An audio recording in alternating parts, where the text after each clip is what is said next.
Hello, everybody, and today we are going to discuss current. And current is the movement of electrical charge. And it's basically the amount of charge that's passing a point on a circuit per unit time. And so the unit of current is the ampere, which is 1 coulomb per second. So it's basically a measure of how much how quickly the current is passing through the, how quickly the charges are passing through the circuit. So if you know the charge is a function of time, you figure out the current by taking the derivative. And again, the unit of current is the ampere, and ampere is the derivation of the unit of the ampere makes it possible to derive all the other electrical units and the electrical and magnetic constants that we'll be talking about in this semester. But we won't get to the official definition of the ampere until the end of chapter 28. So we still got a decent ways to go before then. Current can be positive or negative. A positive current points in the direction that positive charges would flow, basically out of the positive terminal and into the negative terminal of your EMF source, whether it's a battery, a power supply, what have you. Obviously, it's the negatively charged electrons doing most of the movement, but the sign conventions were developed before people really knew what an electron was, and we're too lazy to change it, for lack of a better way of putting it. And you'd have to change a lot of things, not just with electricity, but with magnetism as well. So it has been kept the way it was initially. And you can figure out the speed of the electrons moving through a circuit. It's linearly proportional to current, as you might expect, but the drift speed, or the average speed of the electrons moving through the circuit, is equal to I, the current, divided by the number of free electrons per volume, multiplied by the charge of the electron, which we know, and multiplied by the cross-sectional area. Now, for most metals, N over the volume is a really, really, really large number. So the electrons per cubic meter is a really, really, really large number, to the point that for typical currents that you find in a circuit, the drift speed is on the order of 1/10 of a millimeter per second. So it's not what you have is a very, very large number of electrons moving very slowly, or relatively slowly.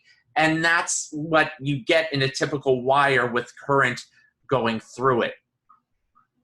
And but current in general can be any can be a small number of electrons moving quickly.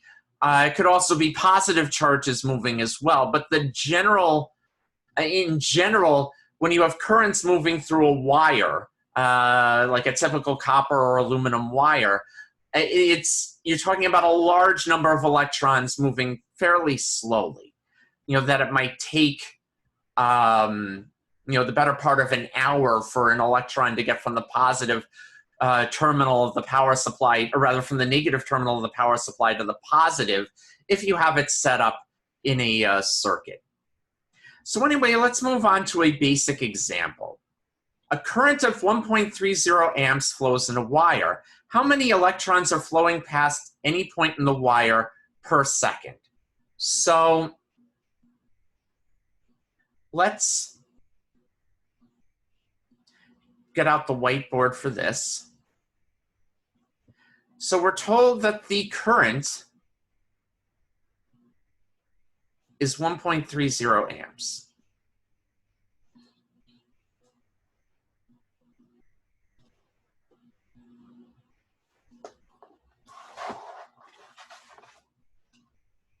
So it's 1.30 amps. So we want the total number of electrons per second.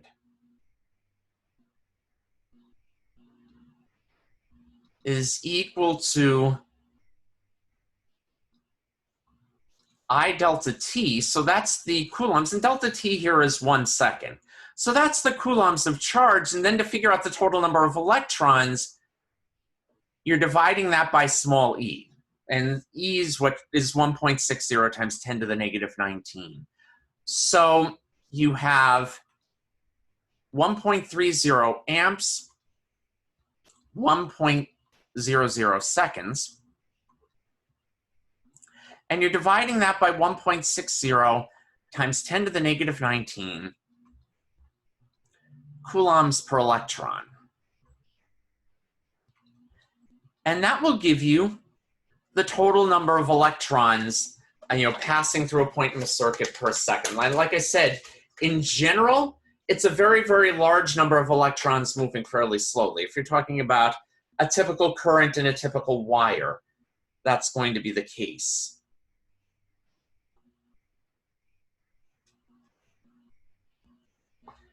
So you get 8.13 times 10 to the 18 electrons. So it's a really large number of electrons. And again, so the number of free electrons per volume is very, very large in a typical wire. So even if it's a narrow wire, you still get a really large number of electrons passing through per second. So let's move back to our lecture slide. So, and in the lab experiments, you've seen the digital multimeters. You can measure voltage with them, you can measure current, you can also measure capacitance and resistance. And we'll actually have a lab experiment talking about how you can measure voltage, current, and resistance using what's called a galvanometer. So you get a basic idea behind the physics of the instrument you're using. So a voltmeter can measure voltage across a power supply, a resistor, or a capacitor. It's connected in parallel to the portion of the circuit you wish to look at. Whereas an ammeter that measures current is connected in series with the circuit. So if you have done the capacitors lab, you notice we had a current probe, which is basically an ammeter. And it's connected in series with the rest of the circuit. So the circuit goes from the power supply to the capacitor to the current probe to the resistor and then back to the power supply. So the capacitor is connected in, or rather the ammeter is connected in series. And it can measure total current depending on where you put it, or it can measure the portion of a current through a particular branch. But now we're going to talk about resistance. That's, you can think of resistance as sort of the electrical equivalent of friction, because what it does is it slows the electrons down. It takes kinetic energy away from the electrons and converts it to heat, much like friction takes, on the macroscopic scale, takes kinetic energy away from a moving object and converts it to heat. So in some ways, it's very, very similar. So, but because it takes energy away from the charges, there is a potential difference between one end of the resistor and the other. There's, if there's a kinetic energy difference between one end and the other, then there's also a potential difference between one end and the other. And that means there's also an electric potential difference between one end and the other. And the German scientist Gustav Ohm developed the relationship where the potential difference across a resistor is equal to the current going through the resistor multiplied by the resistor, or by the resistance itself. And so if you have a resistor whose resistance remains constant as you're putting current through it, the relationship between voltage and current is linear. And so in one of your lab experiments, you'll be looking at Ohm's law, which is what this relationship is called. Delta V is equal to I times R. You'll be looking at Ohm's law through both linear and nonlinear devices. And the unit of resistance is the ohm. And so the ohm is symbolized by the capital Greek letter omega, which is the horseshoe. And it's basically 1 volt per ampere. So now let's go to another example. And so what is the resistance of a toaster if 120 volts produces a current of 4.2 amps. So you have two significant figures. So getting back to the whiteboard, we can clear what we have. So the voltage is 120 volts, and the current is equal to 4.2 amperes. So that's, from Ohm's law, delta V is equal to I times R. And you're asked to figure out the resistance given that voltage and that current. Well, you just divide both sides by the current. So R then is equal to delta V over I. So you just take this I, divide both sides by it. So R is equal to delta V over I.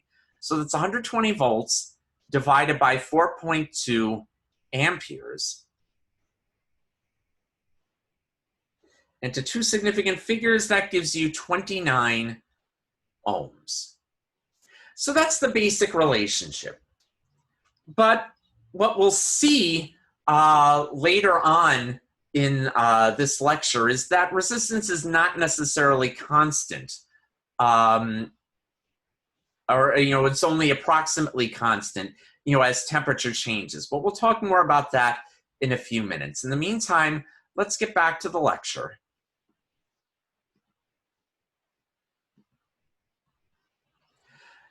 So how do you figure out the resistance? Well, every substance has a specific property called the resistivity. So, the value of the resistivity is unique to a given substance. And it's the measure of how strongly a substance inhibits the movement of charge through it.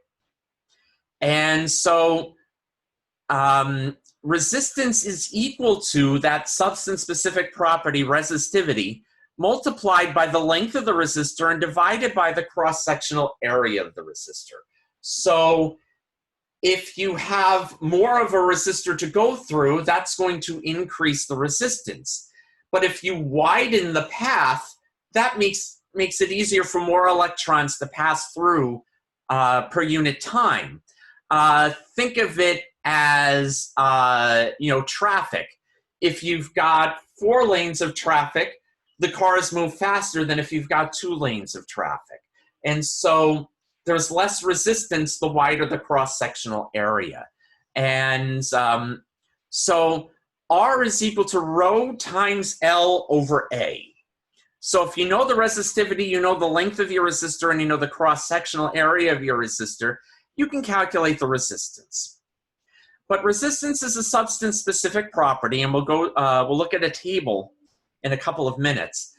Conductors tend to have very low resistivity, and that's on the order of 10 to the negative 8 ohm meters. So the SI unit of resistivity is the ohm meter.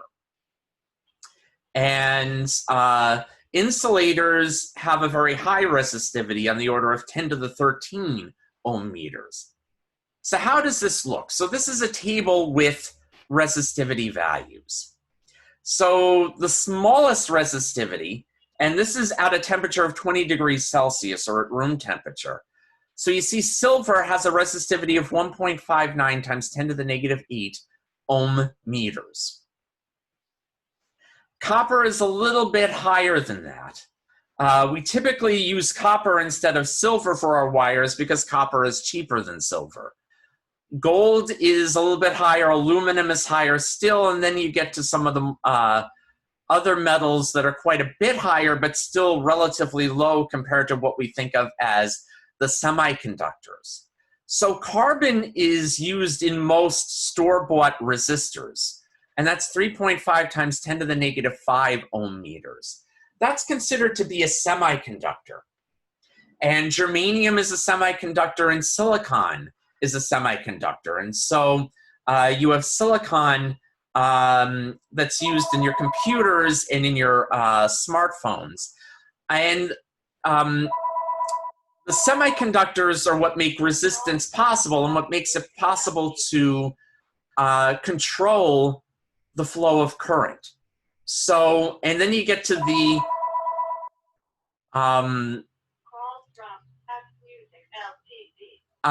you have your insulators. that are on the order of 10 to the 10 or 10 to the 14, like glass. It depends on the type of glass. Rubber is on the order of 10 to the 13. Sulfur is on the order of 10 to the 15. Fused quartz is 75 times 10 to the 16 ohm meters. So very high resistivities. It's very hard to get electrons to move through fused quartz, for example. So a typical electrical appliance will have conductors, insulators, and semiconductors in different locations.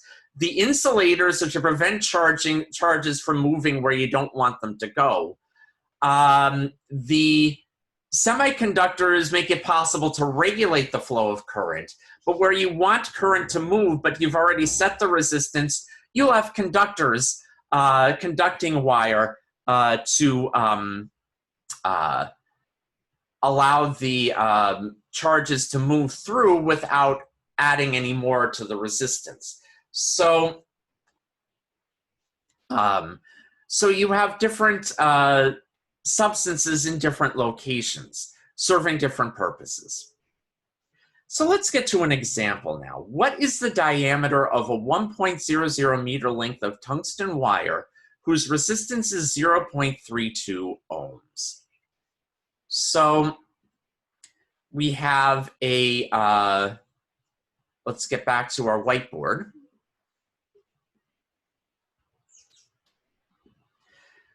And clear it. So we want the diameter of the tungsten wire, so its length is 1 meter.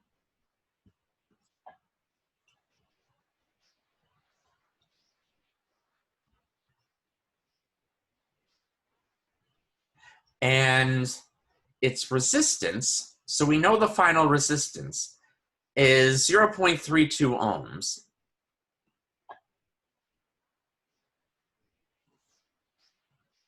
And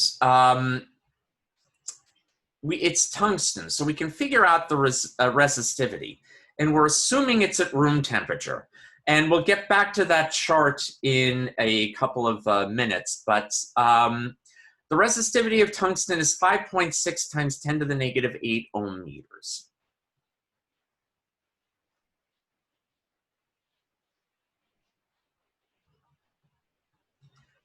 So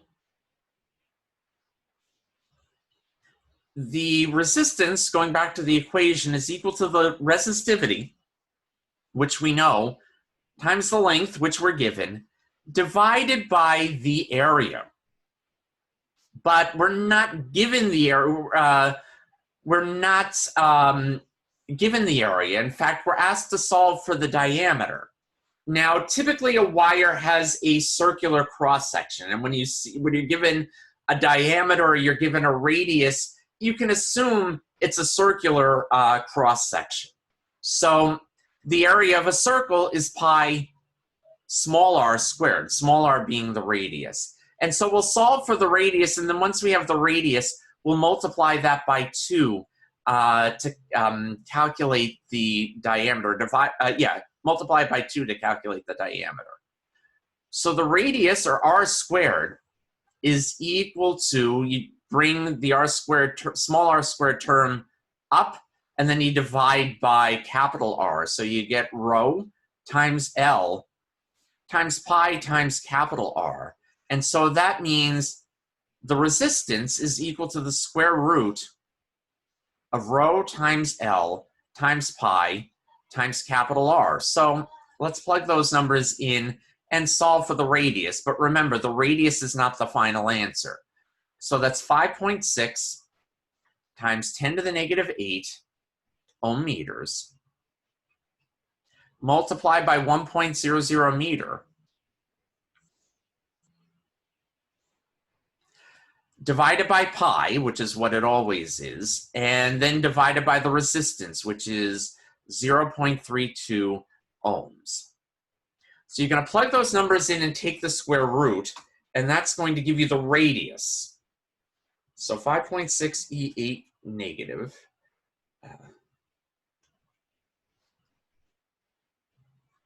times 1 divided by pi divided by 0.32.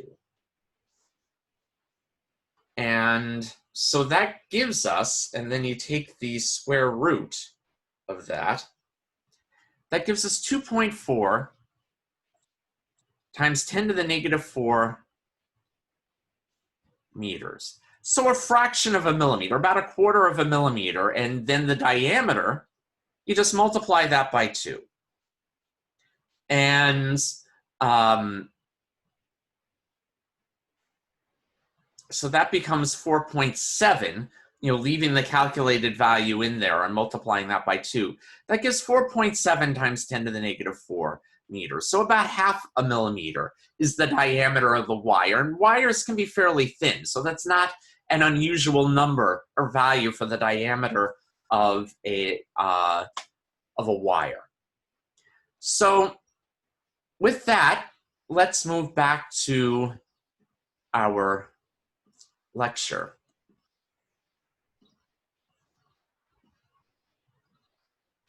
So we have another example now. What is the resistance of a 4.5 length of wire, 1.5 millimeters in diameter? So now we're going to work it a bit more normal. So our, the way the equation is written. So we were asked for the resistance given the substance and given the geometry. So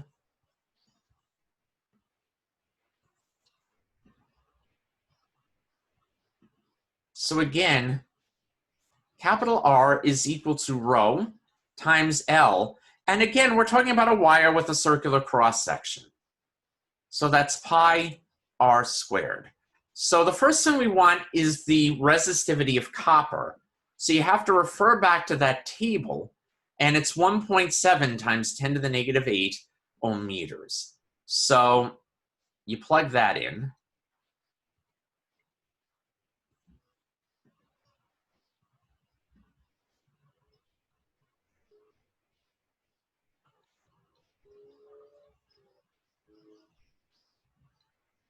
The length of the wire is 4.5 meters, so it's a pretty long length of wire.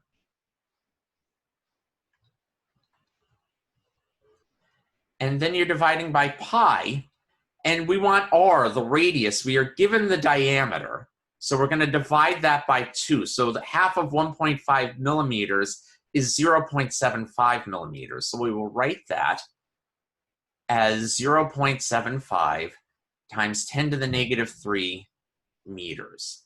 And we are squaring that. And so we're asked for the resistance of this wire. And again, this is another example of where you need to put everything in SI units so that you get your resistance in ohms. You need your lengths in meters. And so 1.7 times 10 to the negative 8 times 4.5 divided by pi divided by 0.75 times 10 to the negative 3, and that gives 3.3.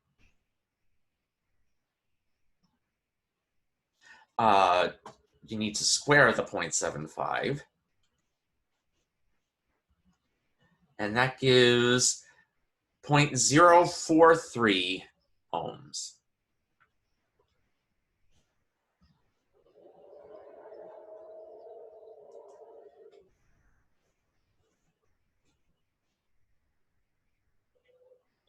So just to double check.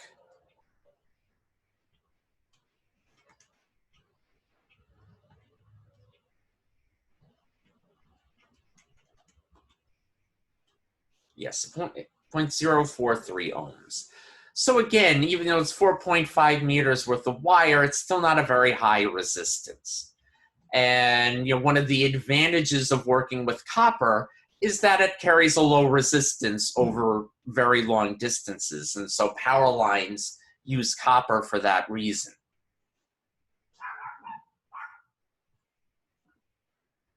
So that brings us back to the lecture. So now we're going to talk about the temperature variation of resistance. That resistance is not a constant value. So if you go back to the table, those values are given at 20 degrees Celsius, but if you look at the second column of the table, you have what's called the temperature coefficient of resistivity, given by the Greek letter alpha. And that's how much, the fractional amount by which resistance changes per degree Celsius. And if you notice at this table, it's not a very large amount. It's on the order of 10 to the negative 3. So typically you need to change the temperature by quite a bit to produce a noticeable change in a substance's resistance. Note also the conductors have positive values for alpha. The semiconductors have negative values for alpha. But let's go back to this relationship so that resistance or resistivity, either or, it's the same equation for both. But you see resistivity rho is equal to rho naught, which is the resistivity at a reference temperature, again, typically 20 degrees Celsius, multiplied in brackets by 1 plus alpha, multiplied by the change in temperature. So whatever T is, you subtract from your current temperature from you subtract the reference temperature from the current temperature. You multiply that by alpha. You add 1, and then multiply that whole thing by the resistivity at the reference temperature. And that gives the resistivity at the temperature that you're looking at. And so it's basically a linear relationship.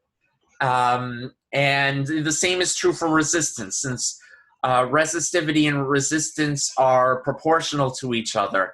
You can use the same equation for both.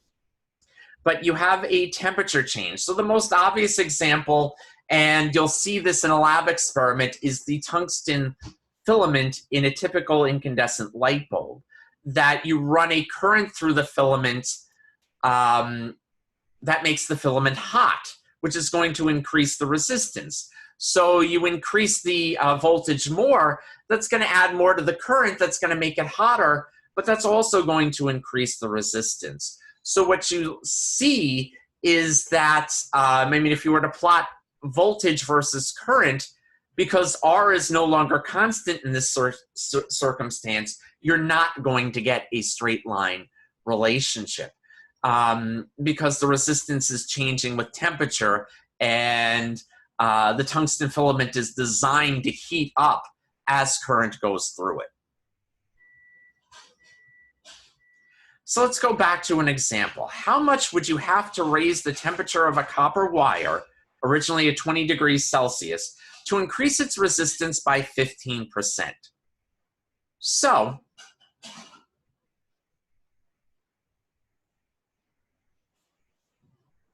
we have our equation.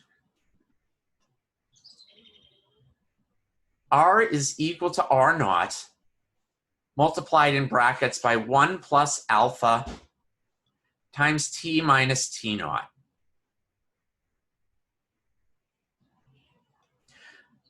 We're given R over R naught. We are told that the resistance is increased by 15%. So the new resistance is 115% or 1.15 times the original resistance. So you don't need, so you know that R over R naught is 1.15. And we're asked to find T minus T naught.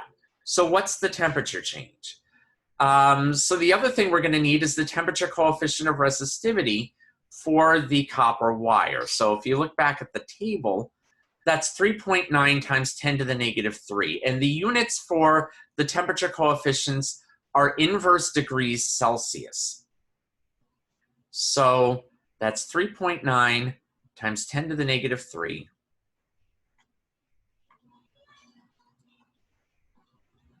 Inverse degrees Celsius, or degrees Celsius to the negative 1 power.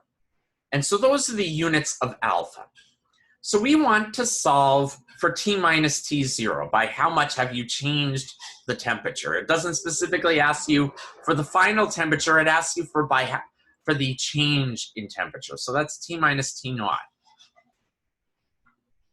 So How do you solve for it? Well, the first thing you do is you divide both sides by R naught. So you have R over R naught. And again, we're not specifically given either, but we're given the ratio between the two. And so that's equal to 1 plus alpha times T minus T naught. And we can take the brackets out. Now we can subtract 1 from both sides. So we get R over R naught minus 1 is equal to alpha times T minus T naught. And now it's easy to see how you're solving for the change in temperature. You divide both sides by alpha. So you get T minus T naught is equal to R over R naught minus 1 divided by alpha. So we have the means of solving for that. So in the numerator, we have 1.15 minus 1, so that's in the numerator, divided by 3.9 times 10 to the negative 3, and again, this is inverse degrees Celsius. So we have 0.15 in the numerator, divided by 3.9 times 10 to the negative 3. And so that gives us, to two significant figures, 38 degrees Celsius, plugging everything in. So that's about 70 degrees Fahrenheit. So that's a pretty sizable jump in temperature, but it only increases the resistance by 15%. And so it doesn't actually matter what the values for R and R naught are, that the ratio between the two, regardless of how big the resistance was initially, the ratio between the two for a given temperature change is, or for that temperature change, is going to be 1.15. So now let's go back again to the lecture slide.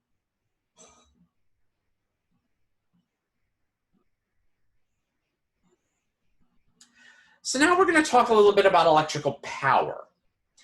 Now, we talked about, when you took Physics 1, you talked about mechanical power. That's, in SI units, mechanical power is measured in watts. Although typically in America, when we think of mechanical power, we think of an automobile. And usually we express the power of an automobile in terms of horsepower. The horsepower, that unit actually was invented by the person for whom the SI unit of power is named, and that's James Watt, who was a Scottish engineer in the late 1700s. He didn't invent the steam engine, but he made it practical. And he was not just a scientist and an engineer, he was also a businessman. And so, he was trying to sell his engine to people who are shipping cargo by barges up a river, and typically horses would pull those barges. But he wants to use the steam power, you put a steam engine on a boat so that it can go up on its own motion, from its own energy. And so if he tried to talk to the average English peasant farmer in the late 1700s in terms, talk about the power of a steam engine in terms of foot-pounds per second, which is what it is in English units, that would have made as much sense to the average peasant farmer as it means to you right now. Basically none. They wouldn't have known what he was talking about. But he figured out how many foot-pounds per second, on average, his horses could do, or the amount of work per second his horses could do, and he rounded the number. And so he would tell his prospective buyers, his customers, well, okay, this engine can do the work of 5 horses. Suddenly it's a unit that means something, and it means something to a peasant farmers, and even you guys can probably understand, well, how much work could 5 horses do? And granted, steam engines have their share of maintenance, just like your car's engine does, but it's lower maintenance than a horse, for example. So, and you're not constantly feeding it, whether you're using it or not, and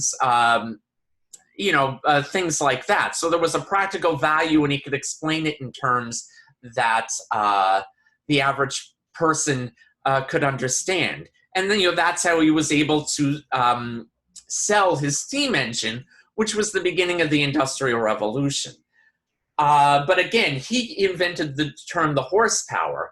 A horsepower is about 746 watts, getting back to SI units. With electricity, SI units are really the one place where it overlaps with the units we use today, in our everyday lives. So when we talk about the power being delivered by a light bulb, for example, that's in terms of watts. And we talk about the power an electrical appliance uses, that's expressed in terms of watts. So how do we figure out electrical power? And 1 watt of electrical power and 1 watt of mechanical power are the exact same amount of energy delivered per unit time, or per second. So the work done is equal, an electrical circuit is equal to the charge multiplied by the voltage. So the charge involved multiplied by voltage, you take the derivative of that, you get the current multiplied by voltage. So power is equal to I times delta V. And from Ohm's law, you can also express that as I squared times R, or delta V squared divided by R. And each of those has applications in different places. We'll see how I squared R, for example, becomes very important when you're talking about power lost over a long distance wire. But we won't get to that this chapter. And so there are 3 equivalent ways, much like there are 3 equivalent ways to express the energy stored in a capacitor, there are 3 equivalent ways to talk about the power taken out of a current by its resistance. And so if you know any 2 of those variables, you can calculate the power. And electrical power is expressed in units of watts. Electrical energy is typically not expressed in joules. Instead, it's expressed in kilowatt hours. But a kilowatt hour is not that hard to calculate, or the conversion from kilowatt hours to joules is not that hard to calculate. So it's basically 1,000 watts of power over an hour's worth of time. And an hour is 60 times 60, or 3,600 seconds. And remember, a watt is a joule per second. So you multiply those 2 numbers, you get 3.6 million, or 3.6 times 10 to the 6 joules. So if you look at an electrical bill and it gives you a number in kilowatt hours, you multiply that number by 3.6 million, and that's how many joules of energy your electrical appliances used over the last month. So let's go to an example. What is the maximum power consumption of a 3.0 volt portable CD player that draws a maximum of 2.0 milliamps of current? So again, going back to our whiteboard,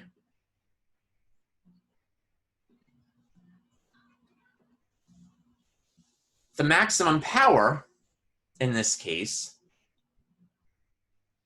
is equal to the voltage multiplied by the maximum current. So the current may vary depending on adjusting the volume switch. It's as simple as that. You can adjust the current, and if the voltage remains constant, the power is going to vary proportionally with the current. And so you can design an appliance to do that for you. So you have 3.0 volts, and it's multiplied by 270 milliamps. Now, a milli is 1,000th. So To get your power in watts, you're going to want to convert that to amperes. So you divide 270 by 1,000. And so that gives 0.270 amperes. So you multiply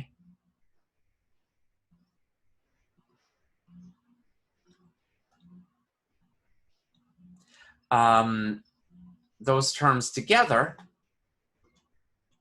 and you get 0.81 watts. So that's the maximum amount of power you're getting given this value for the maximum current, and assuming the 3.0 volts is steady.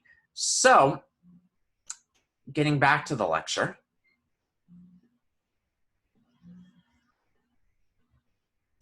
we're going to do another example before we move on to the last topic of our lecture today.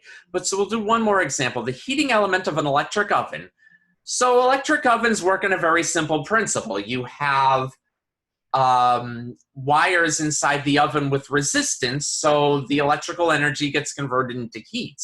And so it's pretty straightforward how that works. The heating element of an electric oven is designed to produce 3.3 kilowatts of heat when connected to a 240 volt source. So your typical plugs are 120 volt sources, but the plugs that you would use for your washer and dryer, for example, and if you have an electrical heater as well, are typically 240 volts rather than 140 volts. So you're producing 3.3 kilowatts of heat when connected to a 240 volt source. What must be the resistance of the element? So you're given the voltage, you're given the power, and you're asked for the resistance. So the equation we're going to want to use here, and we don't need to erase this, we got plenty of space. P is equal to delta V squared over R. We want to solve for the resistance when we know the power and we know the voltage. So the resistance, you just flip P and R here. So the resistance is equal to delta V squared divided by P. And so we're told it's a 3.3 kilowatt source. So you multiply that by 1,000, that's 330 or 3,300 watts. And that's in the diameter. It's not in the numerator like I was about to do. But it's a 240 volt source. So that's 240 volts.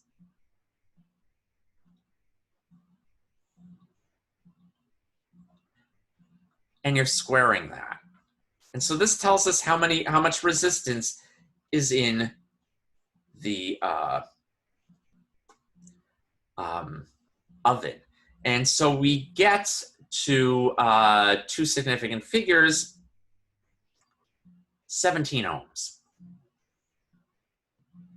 So it's not a whole lot of resistance, but you put in just enough so that for the right voltage, you get the right amount of power so you can get the right amount of heat coming out. So that power, that 3,300 watts, that's 3,300 joules of energy being converted to heat every second. And so that's designed to,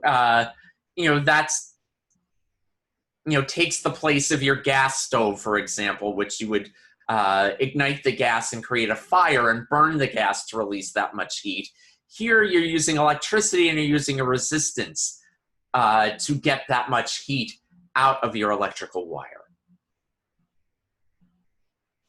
So now we're going to our last topic of conversation today. This is alternating currents. Direct currents are simpler. We'll talk about DC circuits in more detail in the next chapter, the next lecture. But AC circuits are what our electrical grid runs on.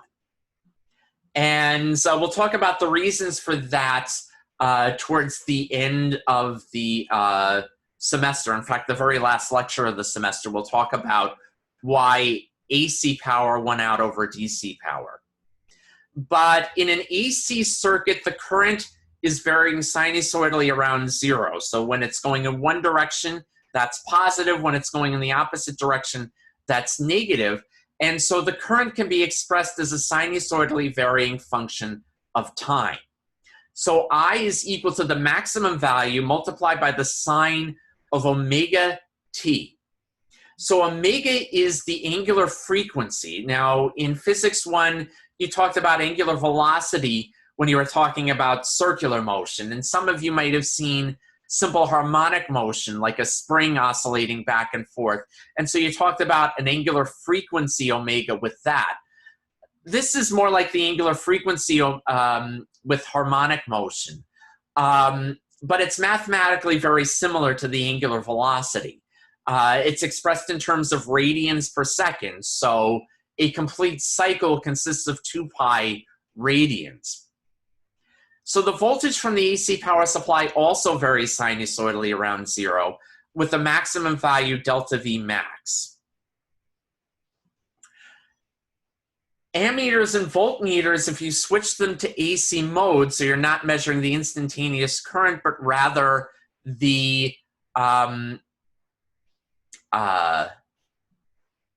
variation of current with, or rather, you're measuring sort of the current over the cycle, and you're measuring basically the average current over the cycle. But what you'll notice here is that ammeters and voltmeters, they don't measure instantaneous current. They measure what's called the RMS, or root mean square value of the current, or of the voltage if you're talking about a voltmeter. So the root mean square is the square root of the mean of the quantity squared. So the square root of the mean of I squared over the course of a cycle. And now keep in mind, the mean value of I, if it's positive half the time and negative half the time, is going to be 0. So that's telling you nothing. But the mean value of I squared is, since I is always positive, that is going to tell you something. So how do you figure out what the mean value of I squared over a circuit is? Well, you're going to need integration. So I'll show you how that works.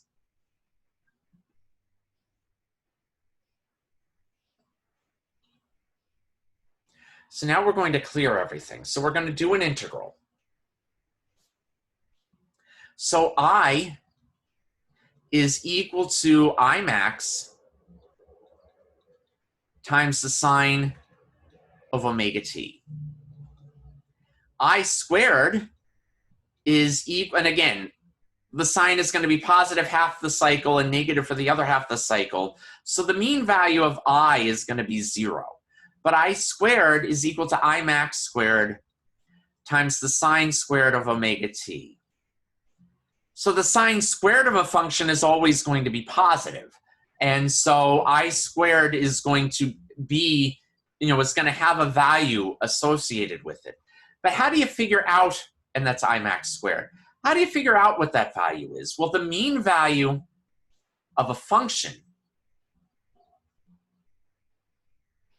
and we'll write it as f of t because it's a function of time. So the mean value of a function is equal to the integral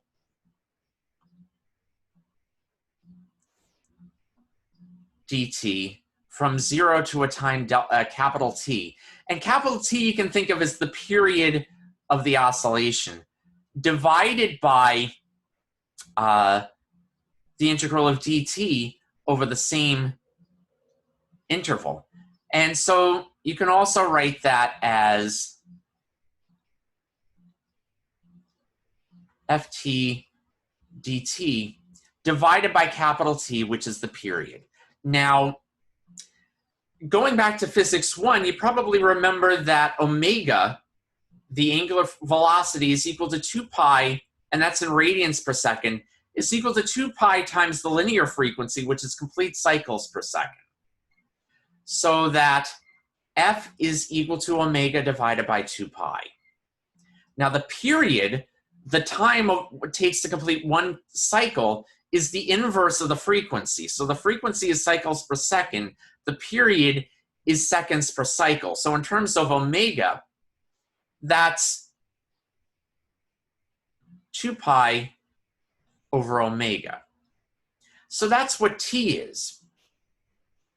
So I squared is equal to I max squared. So that's a constant. And so this is the mean value of I squared is equal to I max squared. So that's a constant multiplied by the integral of sine squared omega t dt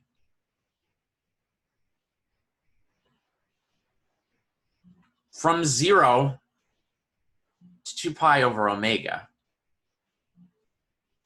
And you're dividing that by t. But again, t is equal to 2 pi over omega, so dividing by t is the equivalent of multiplying by omega over 2 pi. So you have this constant term I max squared times omega divided by 2 pi, and then you have this integral. So we need to evaluate this integral. So from trigonomic theorems, and hopefully you remember these. If not, there's a table in the textbook that has these, and you can look it up online as well. But the sine squared of theta is equal to 1 minus the cosine of 2 theta over 2. So we're going to plug that substitution in to here. So we have over 2. So this becomes I max squared times omega divided by 4 pi, taking the 2 into consideration. And then we have, still integrating from 0 to 2 pi over omega, 1 minus the cosine of 2 omega t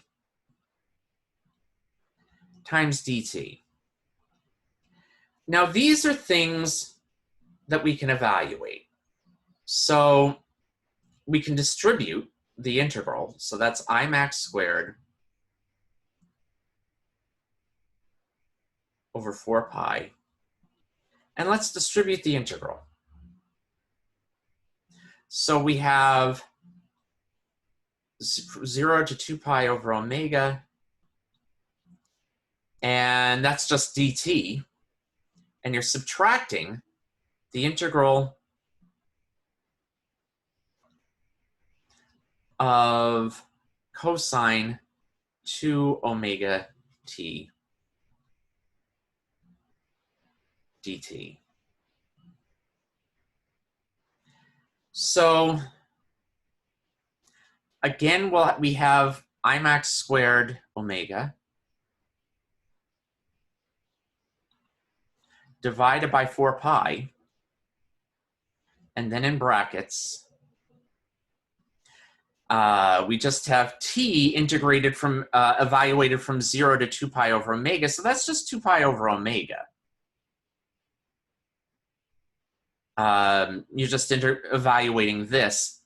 Now the integral of the cosine is the sine, so that becomes minus, and it's going to be 1 over 2 omega times the sine of omega t. And you're evaluating that from 0 or 2 omega t rather. Evaluating that from 0 to 2 pi over omega. Now let's look at this. When t is 0, this sine is 0. When t is 2 pi over omega, that becomes the sine of 4 pi. So basically that's 2 complete circles, and so it's the sine of 4 pi is the same as the sine of 2 pi, which is the same as the sine of 0, which is 0. So this whole integral becomes 0. And what you're left with is just this 2 pi over omega. So the omega terms cancel out and the pi terms cancel out, and you get I max squared over 2. And so that's the mean squared of I. Now, the RMS value is just the square root of the mean value of I squared, which is this. So that becomes the square root of I max squared is just I max, and then the denominator, it's the square root of 2. So that's how you derive the RMS value of the current. And deriving the RMS value of the voltage would be done exactly the same way. So you do that integral. And so the RMS value of I is equal to the maximum value of I divided by the square root of 2. And the RMS value of the voltage is equal to the maximum voltage divided by the square root of 2. And these are what your ammeters and voltmeters read if you set them to AC mode. So the average power delivered to a resistor in one complete cycle is equal to the RMS current multiplied by the RMS voltage, which is equal to the RMS current squared times R, and it's also equal to delta V RMS squared divided by R. So there are 3 ways that you can write that. So let's do 2 examples and then we'll be done for today. So the first example, calculate the peak current in a 2.7 kilo ohm resistor connected to a 220 volt RMS AC source. So Ohm's law still applies with AC circuits. So let's clear all this. So we want the peak current. So delta V max is equal to I max times R. This is assuming there are no inductors or capacitors in the circuit. So we have a 2.7 kilo ohm resistor and a 2.20 volt RMS AC source. So we want to find I max. So I max is equal to delta V max divided by R. But we're not given delta V max, we're given the RMS voltage. But remember, delta V RMS is equal to delta V max divided by the square root of 2. So to find delta V max, that's just delta V RMS multiplied by the square root of 2. And you're dividing that by R. And so we know the RMS voltage, it's 220 volts. So that's 220 volts multiplied by the square root of 2 and divided by the resistance, which is 2.7 kilo ohms. Again, kilo is 1,000, so that's 2,700 ohms. And so you plug those numbers in.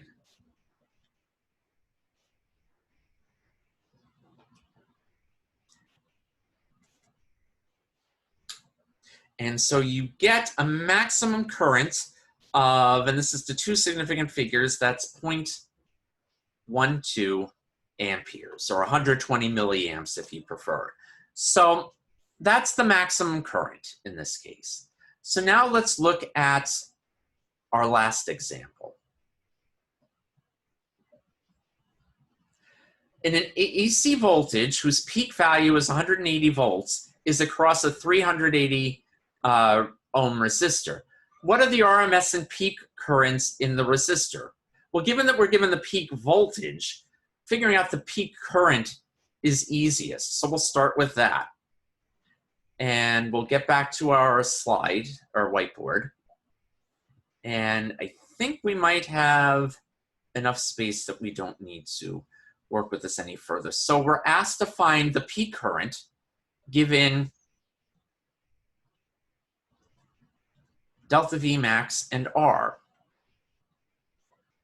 So delta V max is 180 volts and it's 380 ohm resistance. We will assume 2 significant figures. And so that becomes 180 divided by 380, which gives 0.47 amps. And then the RMS or the root mean square of the current, is simply the maximum current divided by the square root of 2. So we take the number that's already in our calculator, divide it by the square root of 2, and we get 0.33 amperes. So that is chapter 25 on current. The next lecture will be on practical applications going on to DC circuits. We'll talk about AC circuits more after we introduce magnetism, because magnetism plays a very important role in generating AC circuits. So we are done for today, so thank you for your time as usual, and till next time.